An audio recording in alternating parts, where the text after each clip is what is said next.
So, Robert, are we then isolating this country and not going to be dealing with it at all? And where does that take us? Most people say carry on the dialogue, carry on some sort of connection with them, diplomacy. This isolation, where's that going to take us?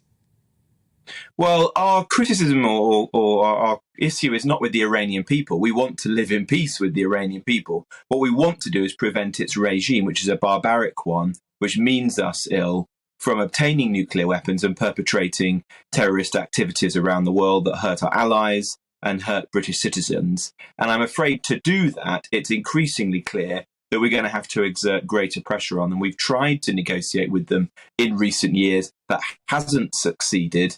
They've continued their pursuit of nuclear weapons. They've continued to breach international agreements. And they are unrepentant today about this terrorist this attack on Sir Salman Rushdie. The state media in Iran have celebrated it and congratulated the perpetrator. As I say, we'll find out in more detail in the weeks and months to come exactly what will lay behind that attack. But what is clear is that Iran approves it and, in fact, encouraged it and put a bounty on his head. We simply can't tolerate this kind of activity and a failed approach trying to appease them.